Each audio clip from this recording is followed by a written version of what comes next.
Today we've got the 2023 Corolla Cross here at Z Gear HQ, and it's finally time for me to answer those questions that you guys have been leaving on the social media platforms about hybrid electric vehicles. So let's quickly get right into it. Answering the first question, which everybody keeps asking, is how do you charge this thing? So to understand how this thing charges, there's basically three types of electric vehicles. There's a hybrid electric vehicle, which is the one that we have right here. And basically what that means is that this has two technologies working together. So you've got a regular engine. Actually, this is a familiar engine to some of us. This is a 2ZR. This is what you find in your Toyota Allion new shape, as we like to call it.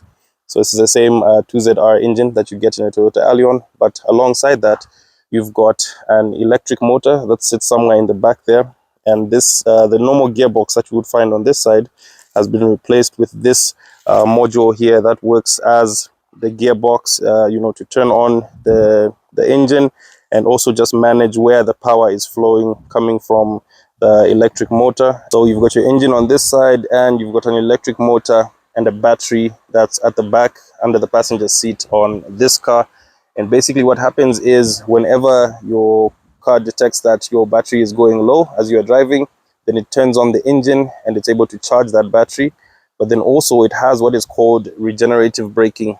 And basically what that means is when your car is rolling down a hill or you're just coasting on the road, you're not stepping on the accelerator, it's able to use the momentum that is coming from your wheels and be able to use that to charge your battery.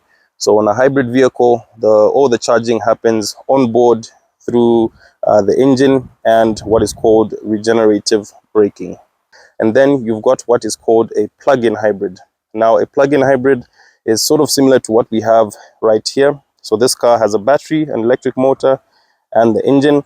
But in a plug-in hybrid, you've got a battery, which is bigger than the one that you get in a hybrid like this one.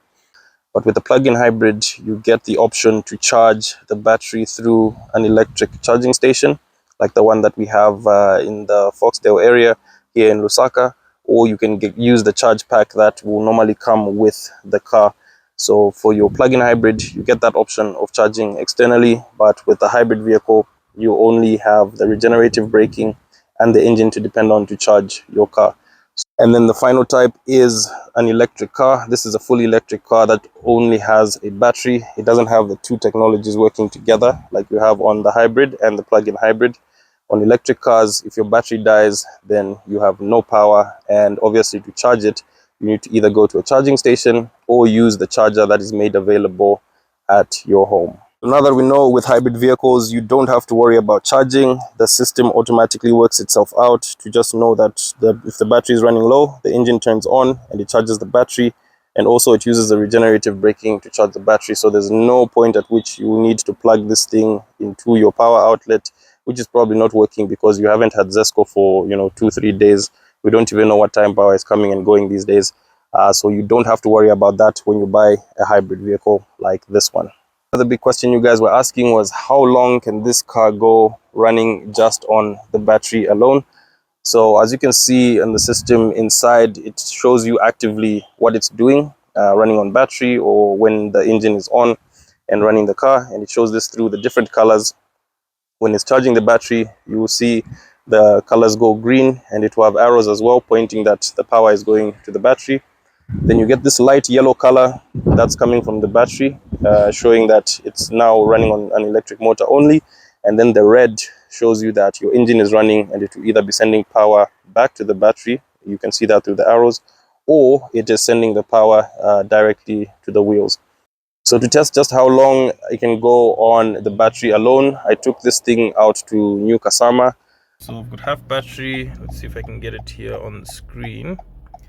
Yeah, there we go. So basically half, or slightly less than half. So what we're going to do is we're going to drive it as hard as we can, because that's the way to get the the engine to run and charge the battery. It's got the drive modes here. So I'm going to put it in power mode because that engages the engine more and charges the battery. And then let's drive up and see how far we can go to get this battery charged. I tried to get it as charged as much as I could, but it's actually not easy to get it to a full charge, because I don't think this system was designed to specifically just be able to charge the battery. I was trying to find a way that I could override the system and maybe leave the engine on until the battery is topped up, but you actually can't do that. It's an automatic system, so it chooses when it will charge and when it will not. So the best I was able to get when it comes to just running on battery purely alone was just 1.8 kilometers. So this was me keeping it under 40 kilometers an hour. If you keep it under 40 kilometers an hour, it normally won't trigger the engine. I kept it under 40 and I really only got about 1.8 kilometers. So as far as the car being able to run on the battery alone, you don't actually get a lot of time to run on the battery alone. It just decides when it wants to kick in the engine and, you know, when not to. So if you're going to buy yourself a hybrid vehicle, you can't focus on the battery lasting too long. If you want that, then you have to go for the plug-in hybrid or the electric vehicle itself, because those have much bigger batteries. This one is always going to be moving between the engine and the battery. So it's not an issue of how long the battery will last on this. It's about how much fuel you're going to be saving, because the electric motor is stepping in from time to time to help the engine, save on fuel. Another big thing that we need to talk about is the maintenance. How is it when it comes to maintaining a hybrid vehicle? So obviously, like I said in the beginning, this is just a mix of two technologies. One side is the engine, and as far as the engine goes, you just have to maintain it the same way that you maintain your regular engine. But the benefit of it being a hybrid is that the engine works almost half as much as a normal car, because when you turn on your normal car, it's running on the engine the whole time. So you find that if you have to change your oil on your 2ZR and your Allion at 5,000 kilometers, on this you could easily go even double that. You could go 10,000 kilometers and find your engine oil still looks very fresh, and there's no issues there.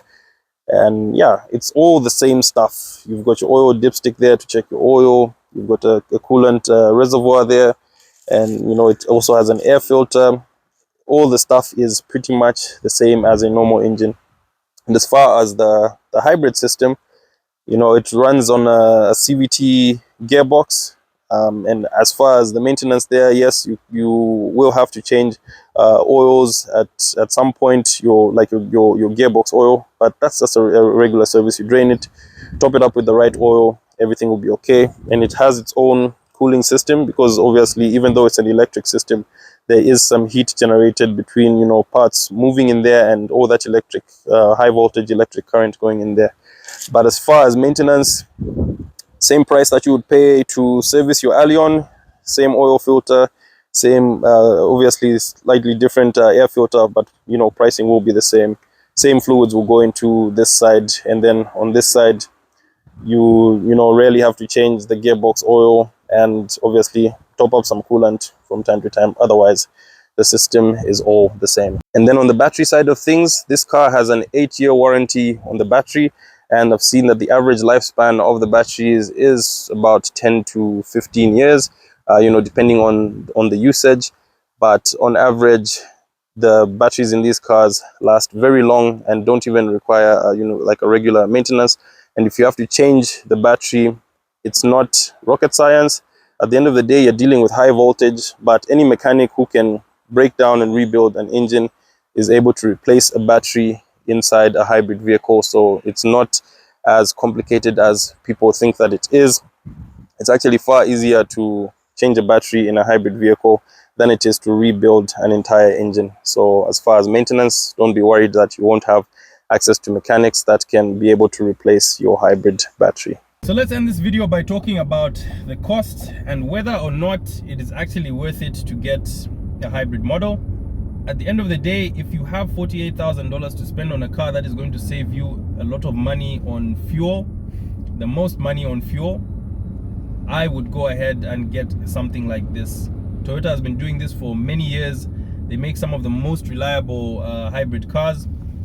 So if you have that kind of money, go ahead, get this thing. You will save a lot on fuel in the long run, and you will just have a very nice experience. But at the end of the day, there are a lot of comparisons that we can make where, for example, if you got the normal Corolla Cross with a 2ZR, I believe that one comes in with the fuel consumption around 8 to 9 liters to 100 kilometers. So it's a bit higher than this, but at the end of the day, considering the amount of money that you would save getting that Corolla Cross, you would still you know, be able to save money, but obviously not as much as the hybrid Cross. But you know, at the end of the day, it's, in my opinion, this is my opinion, you can do whatever it is you want with your money, that's your thing, but in my opinion, I would just get myself the normal Cross. You know, you get the same reliable engine, it will, you know, give you decent fuel consumption, and yeah, I wouldn't have to worry about, you know, changing a hybrid battery in the next 10 years or so. But do I appreciate the hybrid technology? Absolutely, it's a wonderful thing. I've put on about 300 kilometers on this car just over this weekend, but that's because I was doing testing. So I was trying to, you know, make sure I put it through different kinds of scenarios so that I fully understand how the hybrid system works and if it's beneficial to someone like me. So, you know, hybrid technology, absolutely amazing. You save quite a lot on fuel, but at the end of the day, Toyota still offers the normal Cross, which I think also, you know, is good value for money. It will be cheaper than this one. You still get decent fuel consumption, still get the very nice interior. There's even a GR spec, which I think, you know, has a better looking interior with all that the red and black trim that you get from a GR spec car. So I would go that direction, and that's just my opinion. So hybrid cars, awesome technology. I hope that in the future they get, you know, much cheaper, more accessible to people, you know, with the regular salaries. But at the end of the day, grab yourself a normal Toyota Corolla Cross. Still, you have a wonderful time, decent fuel consumption, and yeah, you enjoy all the other amenities. So All right, so I think I've managed to get through everybody's questions. I hope you guys now understand the difference between the hybrid, the plug-in hybrid, and the electric vehicles. How do you charge this thing? How is the maintenance? All that good stuff. If you've got any other questions, leave them in the comments below. I'm very active in the comments. I'll be able to answer any of your questions. And obviously, a big thanks to Cefao Mobility for availing this car to us. Support the brands that support Z Gear, and we will continue making content like this. So thank you so much to brands like Cefao Mobility who support the content here. Leave a like, share the video, and I will see you guys on the next one.